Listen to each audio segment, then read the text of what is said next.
I like debated being like, this one's TMI, but like my entire channel is TMI, so I'm not even gonna bother saying that.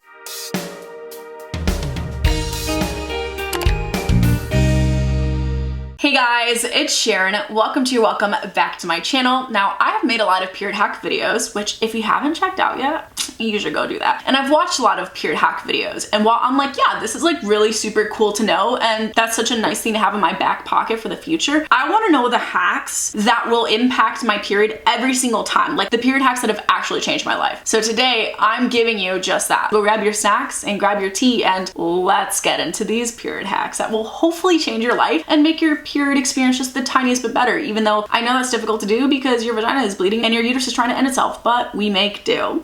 The first hack, and this is something that I started incorporating recently, is as menstruators, we really forget that this is such a draining time. PMS and your mood swings and your hormones are no joke. Cut yourself a break when you're on your period. Slow down. Be nice to your body. Let your body rest. Something that really helped me be able to do this and become something that's more understanding for me is to picture my cycle as like the seasons. Every single month, my body is going through the yearly seasons, and winter is my menstrual cycle. This is the season or the part of my cycle where I rest, I relax, I stay at home, I'm bundled up, I cut myself a break because I'm tired all the time, and I'm just letting my body prepare for spring. This is also the time where I spend some more time alone because I know I'm moody and I might snap on some people. I get more sleep, I take more baths, I treat myself some more. Like, I'm just doing stuff for me and letting my body just rest. I feel like if you can do that, it would really make your experience a lot better. This has probably changed my life the most, not to be dramatic, and that is using reusable products. Here's the thing, reusable products are not for everyone, and I'm not saying you have to use reusable products or you're gonna have a horrible period experience. I'm just saying that once I started using reusable period products, like reusable pads and period underwear specifically, those have been just a game changer for me completely. My biggest argument and real talk is how much money I save. I get that reusable pads and reusable period underwear at first sound expensive because they are. It's an expensive upfront cost. They save you so much more money in the long run. I bought reusable pads off Amazon, I think maybe 2-3 years ago, and I am still using those pads. They also hold a lot of period blood. For example, if you wear a menstrual cup, you don't have to change it nearly as much as like a tampon, and you could also wear it for a longer amount of time. But this is also just down to personal preference. Don't be afraid to test out different products to find out what you like. I was hesitant with like period underwear at first, and then I tried it and I was like, yo,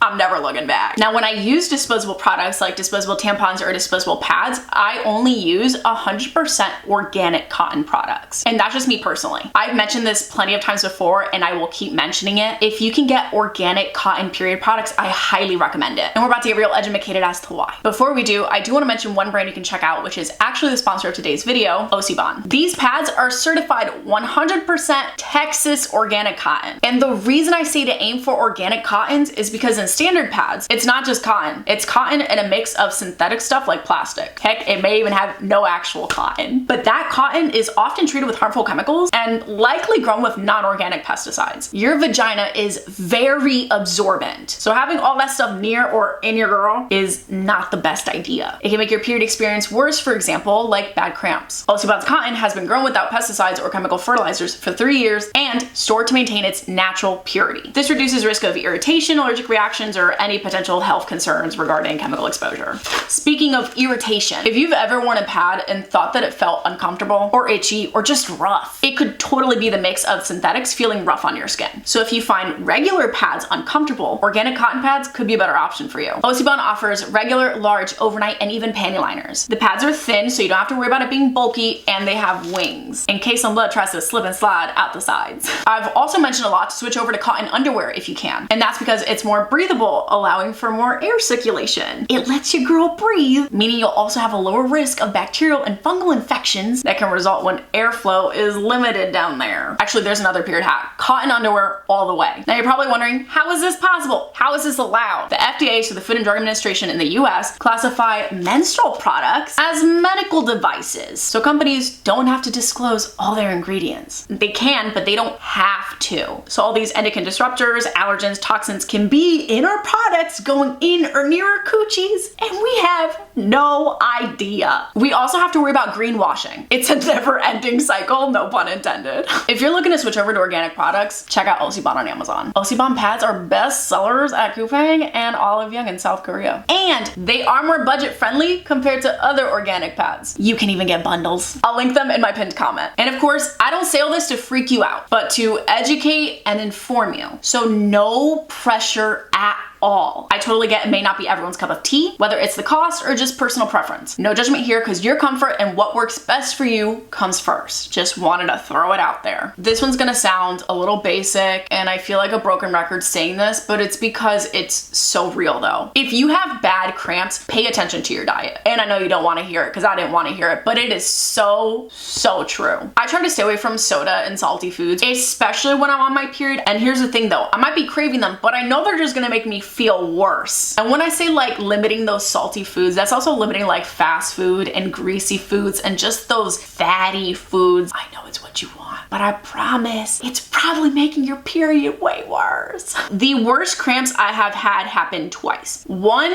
the week before, I had takeout every single day. The week of my period, those were such bad cramps. I hadn't had bad cramps like that in a hot minute. The second really bad period, I did the same. Other times though, and I've been trying to do this in my regular life to begin with, is instead of like having really fast foods or whatever, I would cook food at home. So I would be making more like veggies, grilled chicken, more salads, like just healthier things. If I really wanted something sweet, instead of having ice cream and with hella dairy, I'd have like gelato or like a fruit smoothie. So I noticed that also limiting my dairy has also impacted my period. Basically, when I was eating better, I was having a better period experience and I was having less cramps. I'm not the biggest coffee girly, so I don't have a lot of caffeine intake, but caffeine can make your period cramps worse. So if you do drink a lot of coffee, the week before your period and the week leading up to your period, try decaf. So remember, no fatty, no greasy, no salty, no super sugary, no caffeine. All the things we love, they just hurt us. I know it sucks that you actually have to put in work to make your body feel better, but it's true for a reason. But aside from all that, get yourself an electric heating pad. I've seen so many period hacks where they're like, use a warm water bottle, use some rice. I've seen hot stones, like go heat up some stones. No, get yourself an electric heating pad. And the reason I say this is because mine never leaves my side. Mine is literally like on my bedside. I could heat something up in the microwave, sure, but after like 10 minutes, it's gonna be cool. I mean, you shouldn't be applying heat for more than like 15 minutes, but like, I definitely don't pay attention to that. My electric heater, it stays the same temp for as long as I want it to. Changed my life. And I don't have to go get up and like look for stones or use some rice or like go to the microwave. I just plug it in, turn on, and relax. Like I said, I'm not the biggest coffee drinker. I prefer tea. So when I'm on my period, I especially drink more tea. And there are certain teas that like really help your period and really help your cramps. Like for example, peppermint tea is really good for bloating. Chamomile is really good for cramps. Ginger is also really good for cramps and bloating because ginger is great for like inflammation. So if you can start drinking some of that, I would definitely start doing that. I have noticed my last cycle, I was leaning more on the peppermint tea and that always hit the spot. I have recently started trying chamomile actually. I've gone my entire life without trying chamomile tea and it's actually really freaking good. Tea is fun. Tea is good. Drink some. Now, when I was on birth control, my period just kind of came and went as she wanted. She really did whatever she wanted. Life hack, if you didn't know this, when you're on birth control, you have a fake period. It's not even a real period. So that being said, when I was on mine, I'd get my period maybe like once every 3 months, maybe like once every 10 months. I really was so shocked every single time. So after getting off of birth control and now having a regular period, I'm like, okay, well, how do I track my period? Personally, I don't like using period tracker apps. I want to be able to understand my body more. I don't like it having to be on my phone and then me having to check this app and just kind of being told when to expect my period. I started using a period journal and I am going to be so shamelessly plugging in my own period journal. This right here, I designed this. It says, don't overreact. You can also get this on Amazon. It is my own. This is just one of my old example pages. This was from my period in April of 2023. There's a key for how heavy it was, my medium, was it a light flow, was I spotting? So you just fill it in as the key goes. And for every single day, there's a little section that you can say, how was my energy? How are my moods? Was I tired? And you can journal whatever you felt or any little details that you want to add. I have found that this has greatly impacted my period experience and my relationship with my body because now that I'm like writing it out and I'm being more conscious awareness of the actual changes that are happening, I feel more involved with my body and more aware of my body and more educated on my own body. And now when my period comes around, I'm like, okay, this is normal. This isn't that normal. I can go back into like June and be like, that didn't happen, or this is new. So I really like this. And that's just in the most not tooting my own horn way.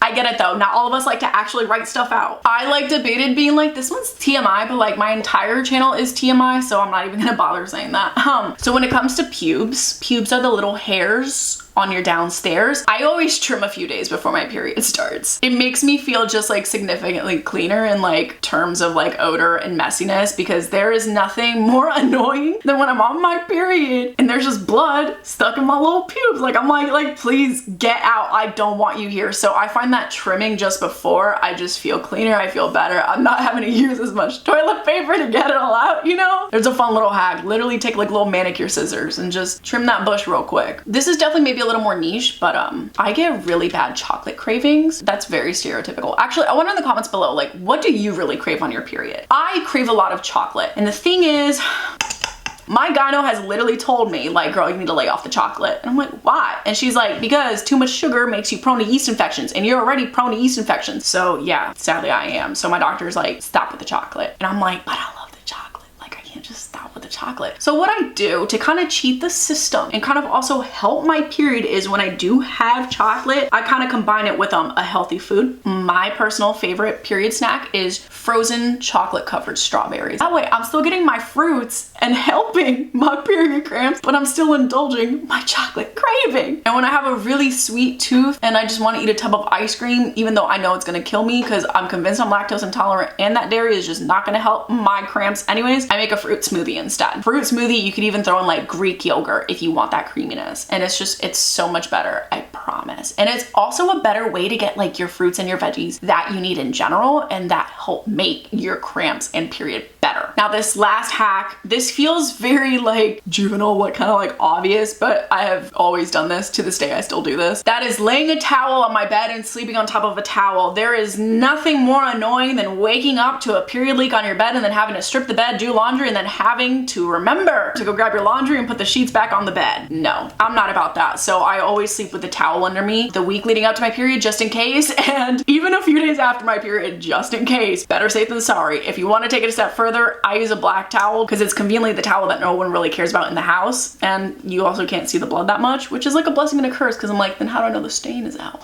I don't know if it is stained, but whatever. If you don't want to see the blood, use a dark colored. But yeah, that is pretty much all the period hacks I actively use every single time I am on my period or like leading up to my period, and they've actually really changed my life and made my experience a lot better. I hope these help you out. If you have your own, please, we don't gatekeep here. Share them with us. Change our lives. And if you want to see some more period hacks, I have a couple more videos on my channel. Now, shout out of the day goes to Kristen on Instagram. Thank you so much. If you'd like to be shout out of the day, just follow me on my Instagram and stay active. That's also where you get bonus content. You can get some even more bonus content on TikTok. So hit your girl up on there. If you haven't subscribed, probably do that and turn on your post notifications. But all that being said, I hope these help you out. I know being on your period is not a fun time, but alas, it is a part of life and we can't help it unless you rip out your uterus. But that sounds like a definitely like, you know, personal situation. So I love you guys. I will see you next time. Bye.